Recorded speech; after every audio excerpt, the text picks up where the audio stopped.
This video is brought to you by John Robson Guitar Tuition. If you enjoy the content, please consider supporting the channel by enrolling on a course, purchasing some guitar lessons or a t-shirt, or you can join my Patreon. Now, on with the show. Hello chaps, welcome once again to John Robson Guitar Tuition.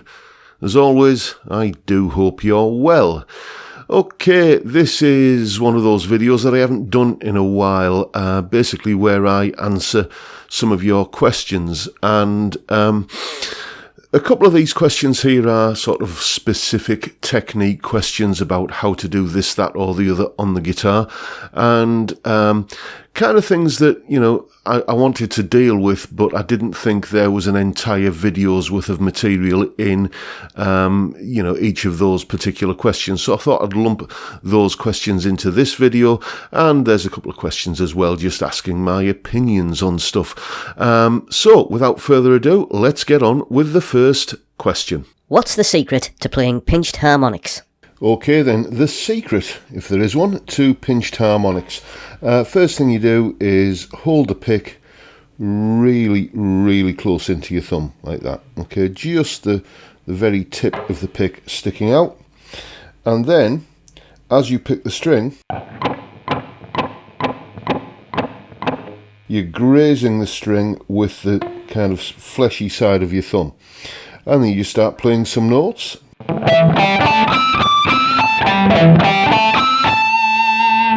Like that, and you will start hopefully getting pinched harmonics. If that doesn't work, then you may need to adjust where you're picking the string. So you'll notice if I just kind of stay on the D string, for example, if I start picking way back here and move forward, all the while I'm doing that kind of grazing it with me thumb kind of approach, you'll hear that in some places I'll get pinched harmonics, in other places I won't, and in other places I'll get different pinched harmonics, like this.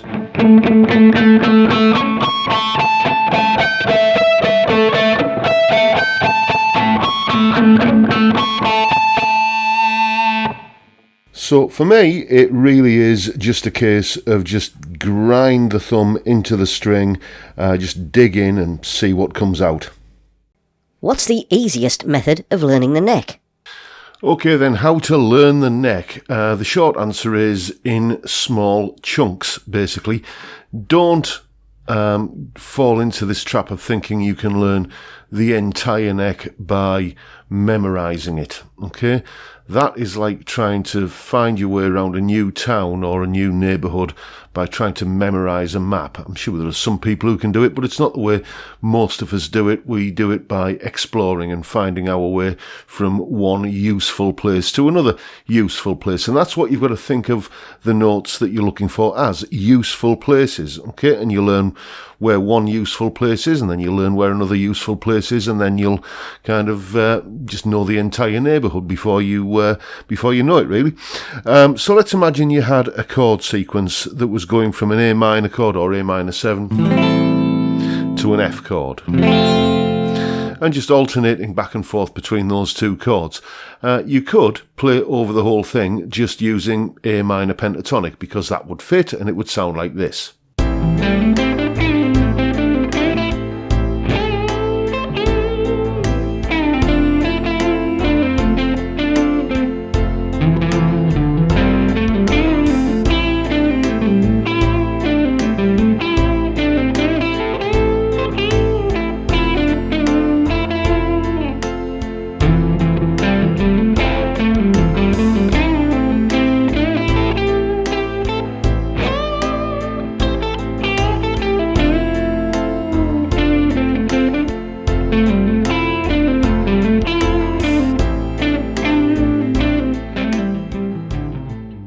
But it would be a lot more useful if you could, you know, just kind of include maybe a couple of other notes, or maybe just one note. Let's look at the F note, which is obviously going to, you know, kind of resonate and sound good over the F chord. So how could you find an F note, you know, and just kind of get that memorized to begin with? Well, you know, if you know that that is an E chord, and when you move it up one fret it becomes an F chord, then you know that moving up one fret from E takes you to F, either in chord terms or in single note terms. And if you are even, kind of vaguely aware of how the guitar is tuned, you will know that the 5th fret on this string here, the B string, gives you the E note. Many of us grew up having to tune the guitar that way using the relative method, tuning one string from the previous one. So we know that's an E. Okay, so we know move up 1 fret from E, it's going to take us to an F. Like that. We've found a useful place, okay?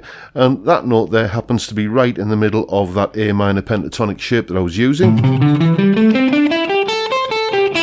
There it is there. So whenever the F chord arrives, just try going from this note here, this E note, up to this F note. And, then you can find where other F notes are in the scale. One that I'll probably end up using is this one here. This is an E note.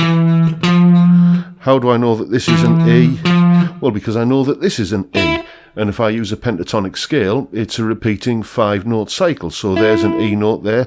Count 1, 2, 3, 4, 5 notes down. I'm on another E note. And 1 fret up from that E, there is an F. So just learning a couple of little useful places on that neighbourhood of the neck, and every time you're going for them, you're thinking, this is an F note, this is an F note. Every time you land on it, you get to know that that is an F note. And you can kind of get that done in about 5 or 10 minutes. It doesn't take that long.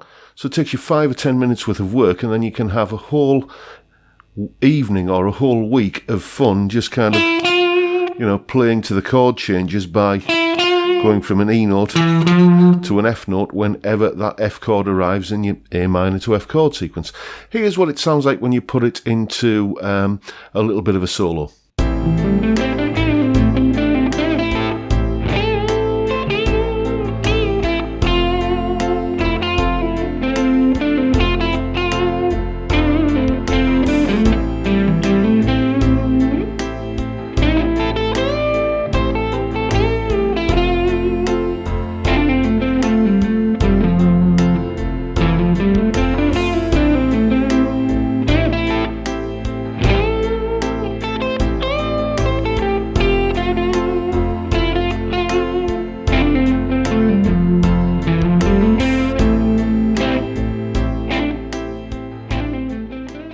So the more you do that and find where notes are on the neck that are going to be useful to you when you're playing over this chord sequence or that chord sequence, figuring it out methodically, even if that means counting up 1 fret at a time from the open string, or counting down 1 fret at a time from the 12th fret, or if you know the 5th fret kind of tuning references, for the old school relative tuning method, you can work from there as well.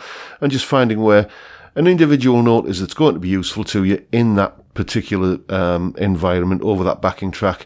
And, you just get to build up a knowledge of the fretboard like that, in the same way as you get to build up a knowledge of a neighbourhood that might be unfamiliar to you as it unfolds and becomes familiar to you, where you learn where all of the useful places are. Any tips for learning to play bar chords? Okay then, yes, the dreaded bar chord. Basically, it's all about avoiding getting it wrong, if that's not too obvious a thing to say. So, obviously, your first finger is the crucial thing in a bar chord, and placement of that finger is going to play a large part in, the correct technique. First mistake people make is to try and do it like that, just using the top half of the finger. It's never going to work. Don't do it that way. As I say to a lot of my students, use the full length of your first finger, and by that I mean that you need this joint, this knuckle joint here on the strings, like that. So you've got your first finger straight. Okay, and keeping that finger straight is, a crucial part of it. Don't bend your finger like that, and keep your finger as close to the fret as possible. Now, the way you do that is, and to make sure you're using the correct part of your first finger. If you try and use this part of your finger here, it's too soft and fleshy, and it's not going to get the pressure on the strings. You need to be using what I would often describe as the corner of your finger here. Okay, so the way you do that is lay the flat of your finger, the fleshy bit, on top of the actual fret wire. Okay, and then just roll back slightly like that, and your finger will now be in the correct place, and you're going to be using the correct part of your finger to get the to get the bar chord working, essentially. Also, make sure your thumb's in the right place. I often see, and this is something that tends to affect younger players, I've noticed, more than, kind of more mature students, is that, I see people's thumb coming down here like this. Again, not something you want to be doing. Equally, you don't want your thumb kind of poking up over the top either. Take a look at this picture here, and you'll see essentially a player's eye view of what a bar chord should look like. And once you've got the thumb and the first finger all in the correct place, you just place the rest of the chord on in front of it like that, and that should be the winning formula for playing a bar chord. It is important to remember, though, that you may get the technique correct, and you may be doing everything as per how you should be doing it, and you might still get something that sounds like that, okay? Full of rattles and buzzes and dead notes. That's because playing a bar chord is about two things. It's about the technique and it's about the strength. And the technique is relatively easy to get down and, get memorized and get good at fairly early on, but there will still be that lag between having the technique right and having the requisite strength. Okay, so just make sure you're getting the technique right and trust the technique, and eventually the strength will come and your bar chord will sound like this. And that's probably the best advice I can give you on mastering the art of playing bar chords. Should I bother learning music theory? Well, all I can tell you is that it's helped me, and I found theory knowledge useful. I'll be honest, I can't imagine being capable or, successful in any field without having some understanding of what you're doing. And that leads you into kind of a bit of a debate, really, doesn't it? Does it matter if you do or don't know the textbook terms that attach to that theory? I don't really think it does in a big way.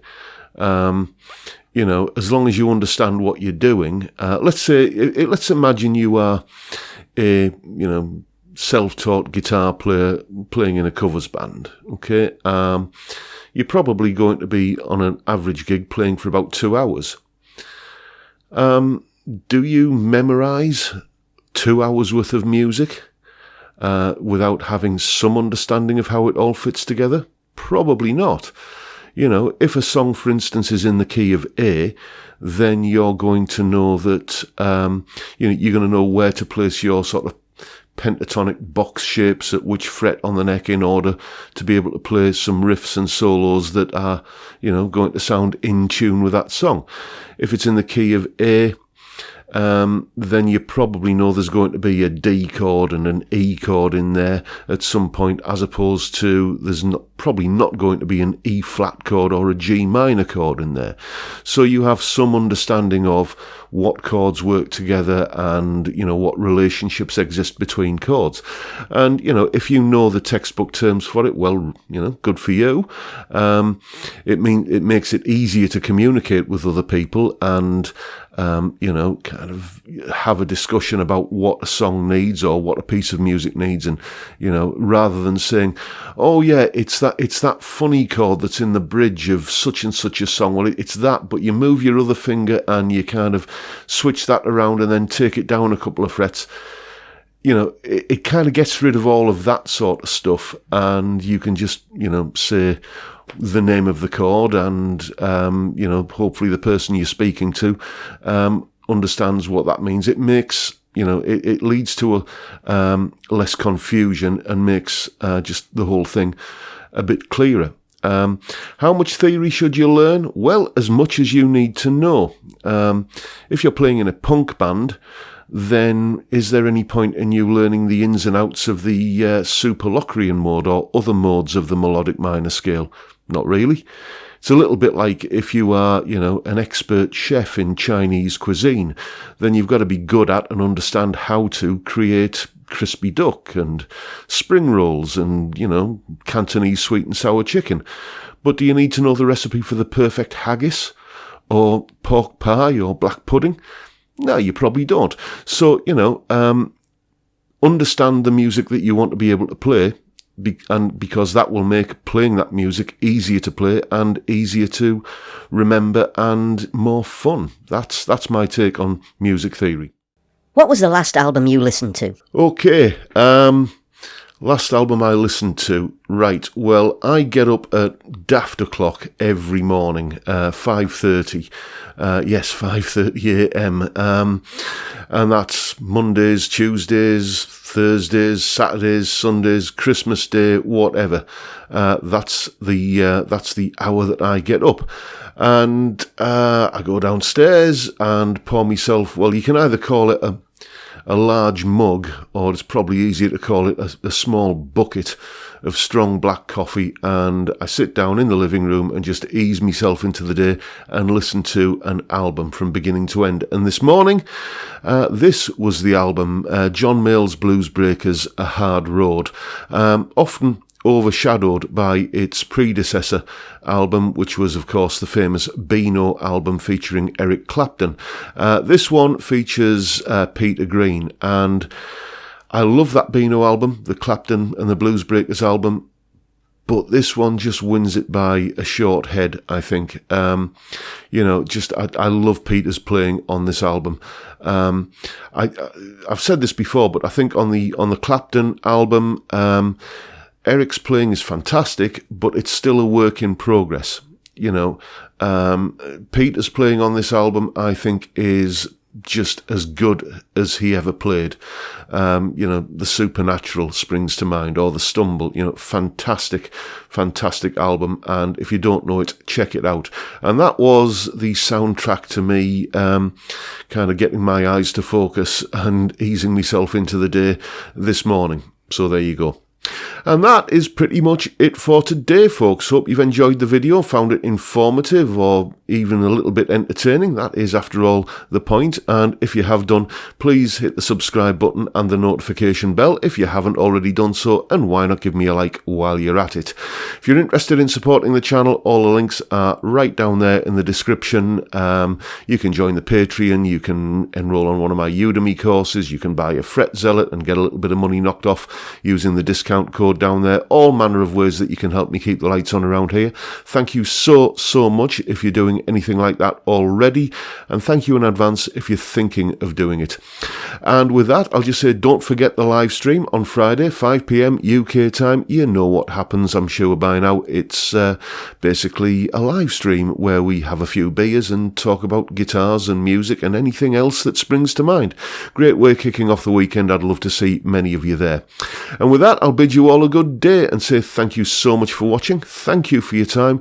Look after yourselves, folks. Stay well, stay safe, and above all, stay sane. See you next time. Bye for now.